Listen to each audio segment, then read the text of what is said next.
Everyone, my name is Fadila Permata.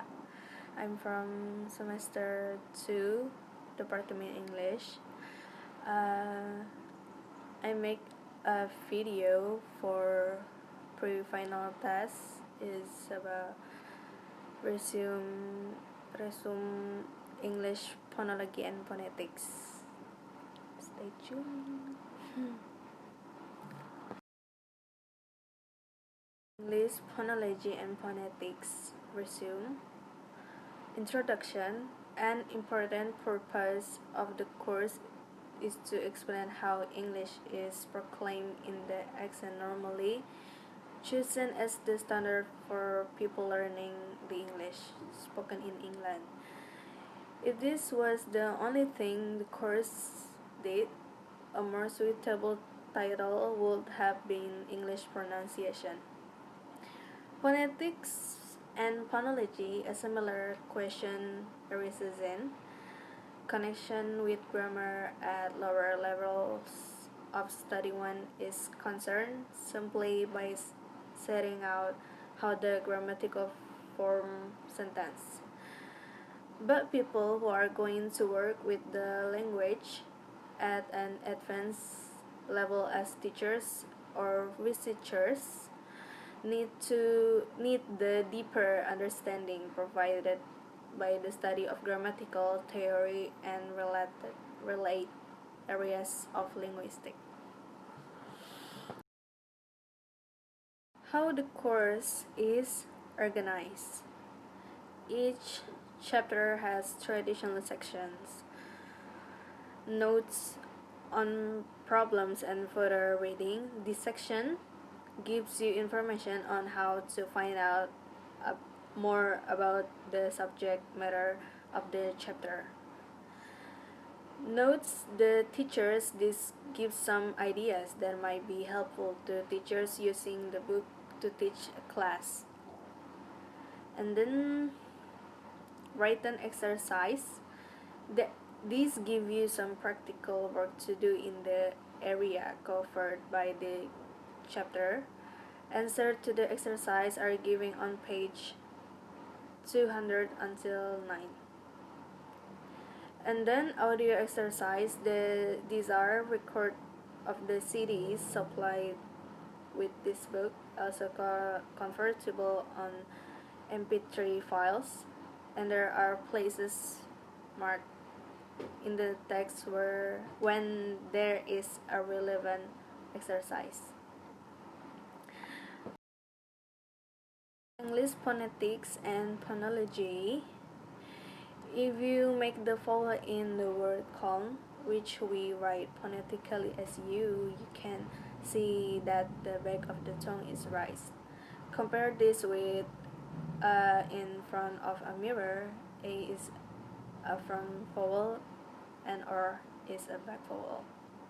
Phoneticians need a very accurate way of classifying vowels and have developed a set of vowels which are arranged in a close open front back diagram similar to the one above, but which are not the vowels of any particular language.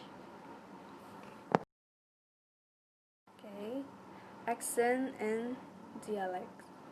Language have different accent. They are pronounced differently by people from different geographical places, from different social classes, from different age and different educational backgrounds. The word accent is often confused with dialect. We use the word diare when consider G variety of a language which is different from other, not just in communication but also in such matter as vocabulary, grammar, in word order.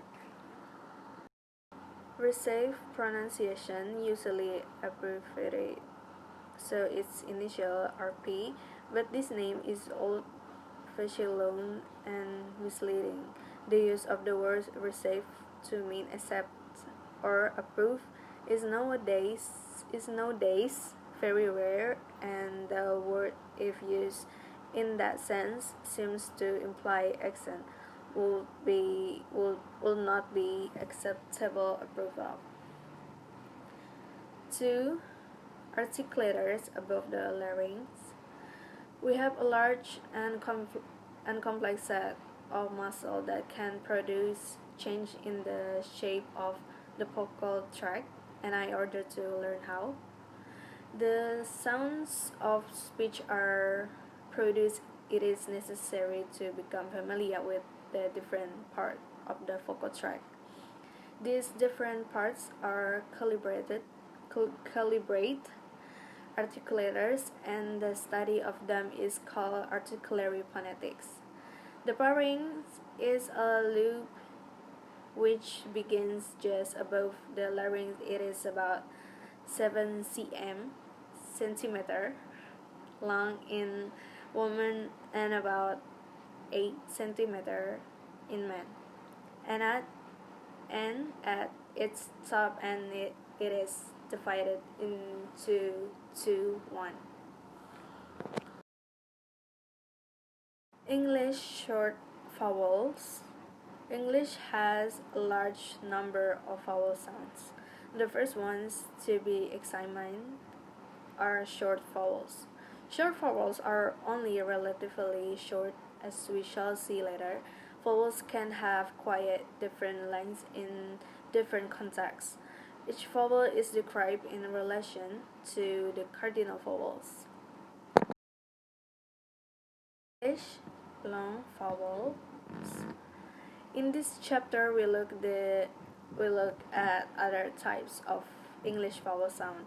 The first to be introduced here are the 5 long vowels, the short vowels in similar contexts, because as we shall see later, the length of all English vowel sounds varies very much according to their context, such as the type of sound that follows them and the presence or absence of stress. Diphthongs, sounds which consist of a movement or glide from one vowel to another. Diphthongs are similar to the long vowels described above. The air escapes through the gaps between the tongue and teeth. These are alveolar fricatives with the same place of articulation as TD. The air escapes through a narrow passage along the center of the tongue, and the sound produced is comparatively intense. The larynx. The larynx has several very important functions in speech, but before we can look at the dysfunction, we must examine its anatomy and physiology. That is, how it is constructed and how it works. The larynx is in the neck. It has several parts, shown in Fig. 10. Its main structure is made of cartilage, a material that is similar to bone but less hard. If you press down on your nose, the hard part that you can feel is cartilage. The larynx structure is made of two large cartilage. These are hollow and are attached to the top of the trachea. When we breathe, the air passes through the trachea and the larynx. Inside the box made by these two cartilage are the vocal folds, which are two thick flaps of muscle, rather like a pair of lips. An older name for this is vocal cords. Looking down the throat is difficult to do and requires special optical equipment. Shows but Pig 11 shows in the form diagram the most important parts. vowel and consonant. Vowels are sounds in which there is no obstruction to the flow of air as it passes from the larynx to the lips. But if we make it sound like see, it can be clearly that we are making it difficult or impossible for the water to pass through the mouth. Most people would have no doubt that sounds like it should be called consonant. English sounds that we think of as consonants, such as the sounds at the beginning of the words high and way, don't really constrict the flow of water but more than some vowels do. Another problem is that different languages have different ways of dividing their sound into vowel and consonant. For example, the usual sound produced at the beginning of the word is felt to be a consonant by most English speakers. But in some other language, Mandarin Chinese, the same sound is treated as one of the vowels. If we say that the difference between vowels and consonant is a difference in the way that they are produced, there will be inevitably some cases of uncertainty or disagreement. This is a problem that cannot be avoided. Of fricatives and affricates. Fricatives are consonants which the characteristic that air escapes through a narrow passage and makes a hiving sound. Most languages have fricatives, the most commonly found being something likes. Fricatives are consonant, which mean that you can continue making them without interruption as long as you have enough air in your lungs. Straight the importance of the narrow passage for the air in the following ways. 1. Make a long hissing sound and gradually lower your tongue so that it is no longer close to the roof of the mouth. 2. Make a long sound, and while you are producing the sound, use your finger to pull the lower lip away from the upper teeth. Applicates the cutter complex consonant. A familiar example is the affricate, heard at the beginning and end of the word church. It begins with an articulation practically the same as that for T, but instead of the rapid release with plusion and aspiration as we would find in the word tip, the tongue moves to the positions for the fricative that we found at the beginning of the word shape. So the plative is followed immediately by fricative noise. The fricatives of English. We will now look at the fricatives separately according to their place of articulation for sample words. Fan, sever, half, half. These are labiodental. The lower lip is in contact with the upper teeth as shown in Phi 1. The fricative noise is never very strong and is scarcely audible in the case of V. Are important. In speech, they can be pressed together, brought into contact with the teeth, or rounded to produce the lip shapes for vowels like and sounds in which the lips are in contact with each other are called bilobii. while those with lip to the lip to teeth contact are called labiodental. Firstly, the larynx could also be described as an articulator, a very complex and independent one. Secondly, the nose and the nasal cavity when speaking, they are a very important part of our equipment for making sounds, which is sometimes called or our vocal apparatus.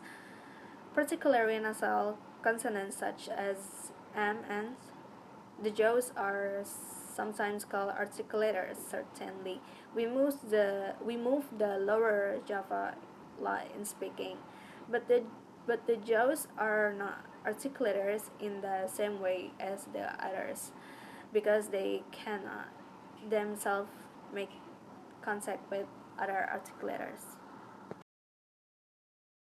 Phonetics and phonology. Everything on the website is additional material. There is nothing that is essential to using the book itself. So if you don't have access to the internet, you should not suffer a disadvantage.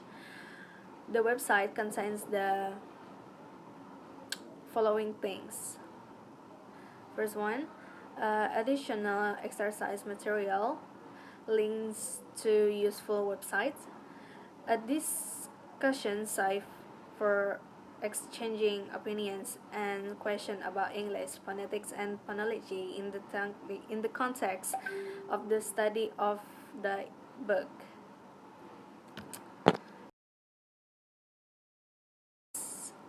Of talks given by Peter Roach, other material associated with the book, a glossary giving brief explanation of the terms and concepts found in phonetics and phonology, and other aspects of pronunciation. In any language, we can identify small numbers of regularly used sounds, vowels, and consonants that we call phonemes. For example, the vowels in the word pain and pen are different phonemes. So are the consonant at the beginning of the words pad and ber, because of the notoriously confusing nature of English spelling. It is particularly important to learn to think English pronunciation is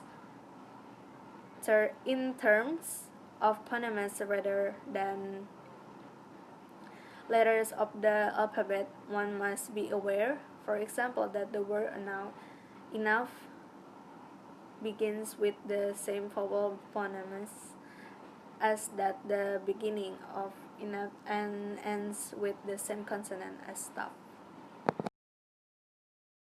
You are familiar with these extreme vowels. You have, as mentioned above, learned a way of describing, classifying, and comparing vowels. For example, we can say that the English vowel, the vowel in the cat, is not as open as cardinal vowel number 4. Although the lips can have many different shapes and positions, we will at this stage consider only the three possibilities. These are: 1. Round, where our corners of the lips are brought towards each other and the lips are pushed forwards. This is most clearly seen in cardinal vowel number 8. 2. Spread, with the corners of the lips move away from each other. As for a smile, this is most clearly seen in cardinal vowel number 1. 3. Neutral, where the lips are not noticeably round or spread. The noise most English people make when they are hesitating. What writer has a neutral lip position.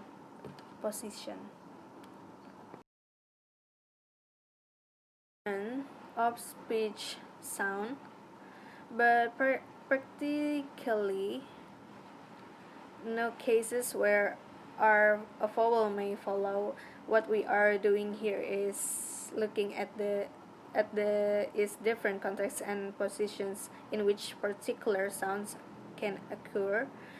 This is the study of the distribution of the sound, and is the great importance in phonology. We begin the study of English sounds in this course by looking at vowels, and it is necessary to say something about vowels in general before turning to the vowels of English. The first word to consider is the shape and position of the tongue. Firstly, the vertical distance between the upper surface of the tongue and palate, and secondly, the part of the tongue between front and back, which is raised hiatus. Guys, that's all about my resume English phonetics and phonology. I hope you understand and enjoy it. Thank you for all the attention. Wassalamualaikum warahmatullahi wabarakatuh. Bye.